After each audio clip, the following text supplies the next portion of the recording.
The dreaming, homesick.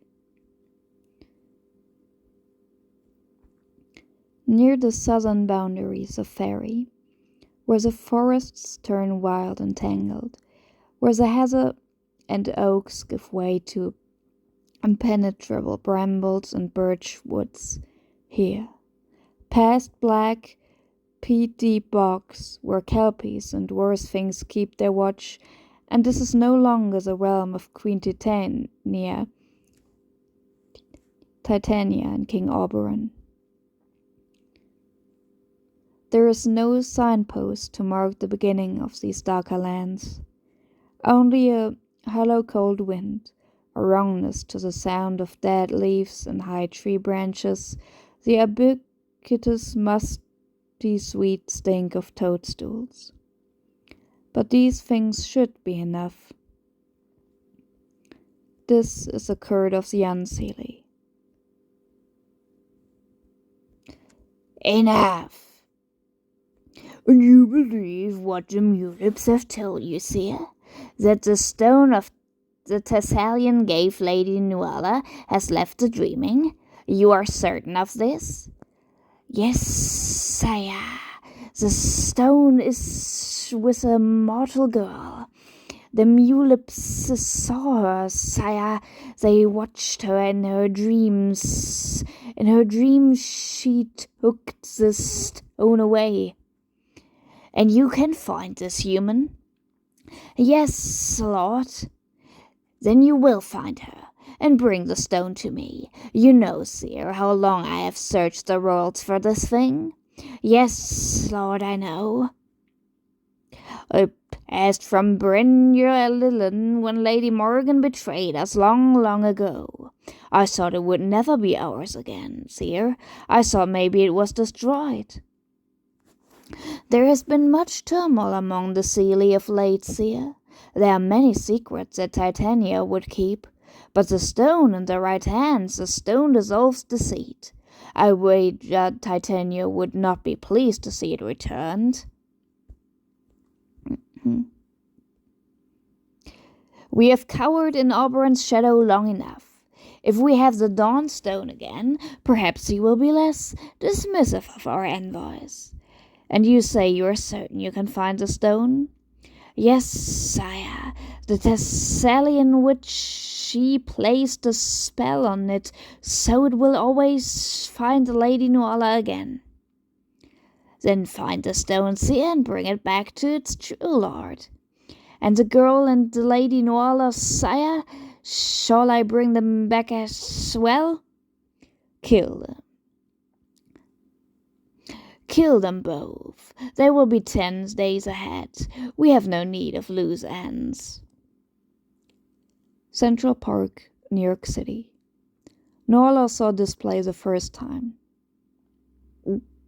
So, good night unto you all. Give me your hands, if we be friends, and Robin shall restore amends. That night long ago, on Wendell's Mount, she thinks, those players were not half as good as these. But then it's over, and there's only the sound of applause. And she remembers the sad and anxious feeling. She knew better, of course, knew the play would only make it worse, but she came here anyway. It isn't so bad in the winter, or the autumn. She stays away from the park then, and there's not much to remind her of Faerie and the city beyond the park. In the winter, she hardly ever feels homesick. She hardly even thinks of the hollow lands or the splendors of the court. The taste of flowers. Miss? Are you sure that's such a good idea? I mean, they must use pesticides. I suppose I could give you a few dollars if you're that hungry. No, it looked...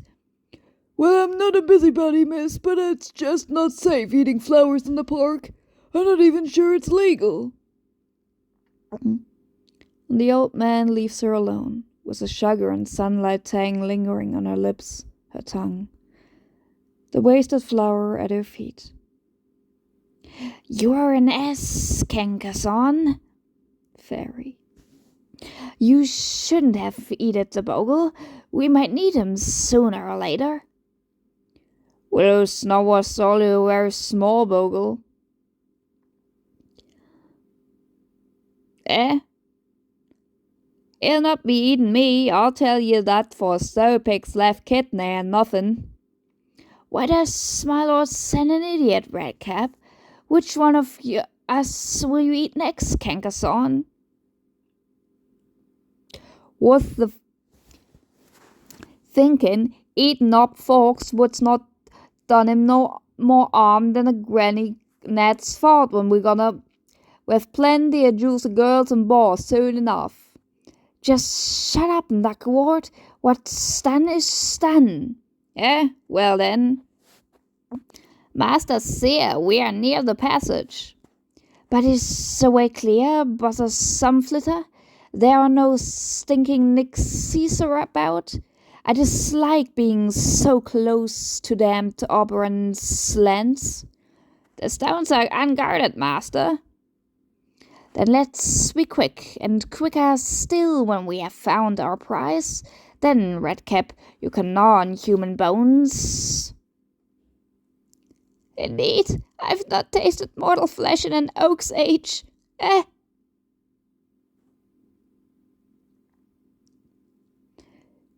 Is a mad beastie! Run! Run! What? It is a fashion, master.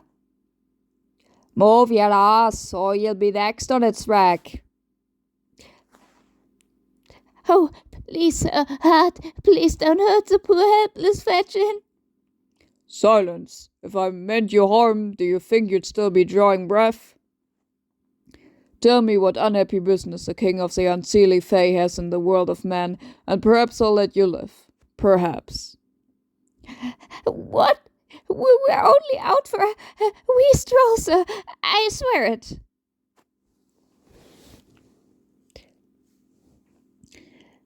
Then you're indeed a liar, little boggart, and I shall have to dirty my fine clean blade with your stinking blood.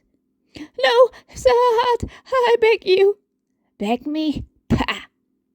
Too late. You've taken me for a fool who might believe one so foul as you and your vile company would be dallying this close to the borders of the fair lands. I am insulted. Then perhaps I misspoke myself, sir. Out with it then, Toad. City, sir, a human city, all gone to find a treasure. Your blade, good Sir Hart. My blade? 'Tis fine, Sir Boggart. You were saying? New York City, St. Mark's Place. A year and a half since she left her pendant with Matthew in the Library of Dreams. The pendant the Thessalian gave her. The pendant she once used to call her lordship at the ferry. A year and a half, and already that midwinter eve seems 100 long years past. The night she hid her glamour deep in the pendant's crystal geometry and swore she was shed of all magics forever. A year and a half she's tried to pass for mortal without the mask of fairy charms. So the hats to hide her elf's ears, the jobs where she has as little contact with the costumers as possible. But this is Manhattan, and no one seems to notice. There are stranger things than one homely fairy girl. Hi, Nuala. Good evening, Victor. Do you like the play? The play? Oh, yes, the Shakespeare. It was nice. Thank you for recommending it. Hey, no problem. I love to please. Am I late? I know you have plans for tonight. Nope, you're cool. Well, fine then. So, have you decided about Friday night? Friday night?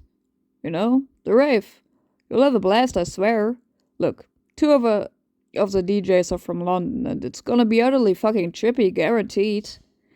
Well, I am pleased to be asked, but I shouldn't, I mean... Oh, Nuala, come on, loosen up a little. I'll even be on my best behavior. Cross my heart, hope to die. It isn't that. It's just, well, I haven't danced in such a long time. See? That's exactly what I'm talking about. And you Irish girls are born knowing how to dance, right? I never said I was Irish. Just say yes, Nola. It's gonna be the bomb, I promise. But I'm scheduled to work Friday night. I'll have to ask. Nope, already got Laurie to take your shift. She's always glad to get in some extra hours. Wasn't that a bit presumptuous of you, Victor? Sure, I'm flattered to be asked, but you had no right. So, it's a date, right? Ah. You might have handled that better, she thinks, and wishes that she were back in the park, the summer night settling soft as bluebells on her skin. The fireflies and ancient whispering trees, like a dim memory of home. A year and a half without her glamour, without its careless confidence, and she is tired. Tired of hiding herself, tired of being alone, tired of the fear that someone might guess. Tired of the regret. Lucien, can you hear me? Noala? Well, it is you, isn't it? Lucien? You did hear me. I never imagined you actually would. Yes. Well, there you go.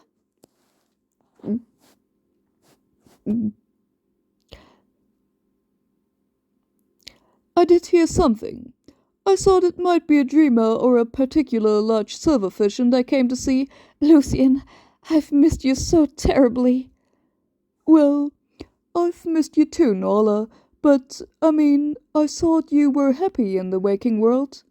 I was, for a time, but... Oh, Lucien, hold me and tell me I'm truly here.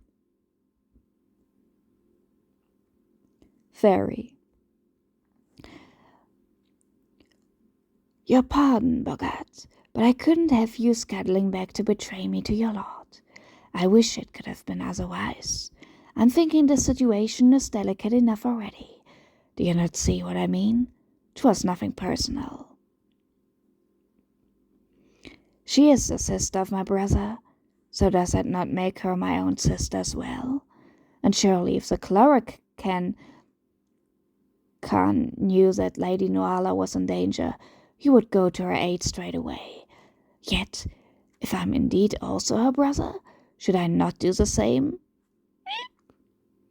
Precisely. Why vex my brother when I am capable of dealing with these scoundrels myself? True, I have done him on good turn already, wedding and bedding a noble woman of Linor in his stead. But that was not exactly a core, and where's the harm in a second favor, eh? So, I left my pendant here with Matthew, with all my glamour inside it. I thought that I could pretend I had never been a fairy, that I had never been anything but a mortal woman. I see. I did find your pendant. Then you have it?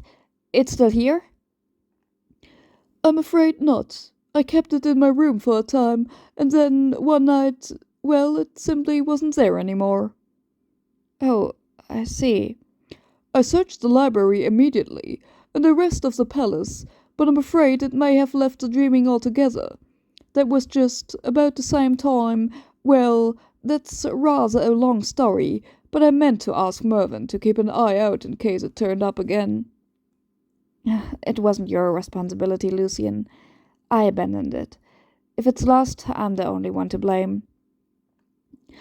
Have you thought to look in Fairy? Sometimes magical things that have been lost will try to find their owners. I do not think that my Lady Titania would be especially pleased to see me. We didn't part under the most amicable conditions. Ah.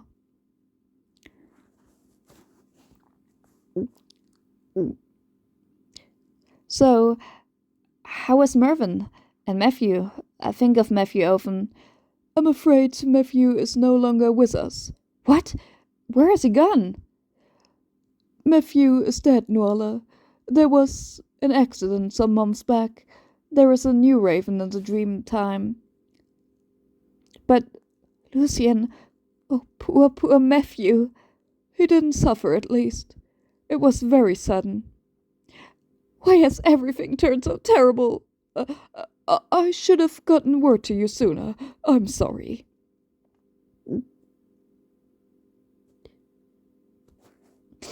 I don't ever want to go back. I want to stay with you. Please, Nuala, Matthew wouldn't have wanted you to cry, and everything isn't lost. But are you sure? You said... I know what I said before, but I still had my glamour about me then. It's all become so horribly tedious, Lucian. I am sick of mortals, the smell of them, the endless noise of them, the way they blunder like cattle through their dreary lives. I have seen ghosts walking the streets in broad daylight, and there are gnomes and pixies in Central Park, but these mortal men and women see nothing. They may as well be blind. They neither wonder nor truly delight. Their very world is dying beneath their feet, Lucian, and I cannot even hear her pain. I want no more of it. I want to be Fae again. I want to be beautiful again. You've never stopped being a fairy, Nuala, and you are very beautiful. Nuala? Lucian? Come on, wake up, okay? You're having one hell of a nightmare. No, I wasn't having a nightmare. Look, whatever you know what kind of fit Mr. Binder would have if he found you asleep on the job. You idiot! You woke me up! Jesus H, Nola, what the fuck? He was going to let me stay, and you woke me up, you brought me back here. You're totally fucking loony, you know that? I am mad as Nixie in a foxglove, and you woke me up. Get off of me. Stop it. Oh, Jesus, Nola. I'm sorry. Christ, I never... No, don't apologize. Please don't apologize. I never hit a girl, not once in my whole life. It wasn't your fault, and you didn't hit me. You only shook me. You're bleeding. Jesus. I've bit my tongue, that's all. Flipped through worse. Nola, your ears... Wow. Oh. Is that why you always wear that stupid hat? Yes. Jeez, I always thought, I don't know, maybe you just hated your hair. Well, you know better now. Hey, look, it's no big deal. I mean, sure, they're different, but it's nothing to be ashamed of. They're really kinda cool, actually. But... I know this guy from Jersey paid $500 for contact lenses to make his eyes look like a cat's, okay? And the girl that wears fangs, they'd probably kill to have your ears. Really? You don't think I'm ugly? Hell no! Maybe not the sanest chick I ever hit on, but... Do either of you actually work here? Central Park. Something on the wind tonight. Something wrong. A dirty cold smell braided through the summer breeze. The fish rot and mushroom reek of things so dark even the moon and the stars want no part of them. Carrion breath and restless needle teeth, and even the granite bones of the park shudder at their bitter weight. Oh! Quiet, Knuckleworth.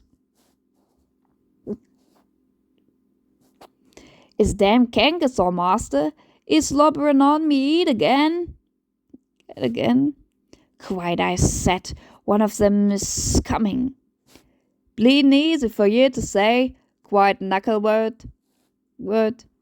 'Cause it ain't yet at what the filthy bugger keeps trying to eat. Soon we will have sweet meat enough for all of us. Hey, what the hell? What manner of mount is it, Redcap? What? What's that you said? It's a contraption. A mechanical contraption. Knuckle word. Well, is it that yet? Was never alive, lad. I'll wager my bark and beetle till I'll eat it anyways. My lord tests me with such oafish accomplices as you three. We are late. She has already left this place. Fair. We will have to wait now and search for her tomorrow night. The sun will be up too soon. But she is not far.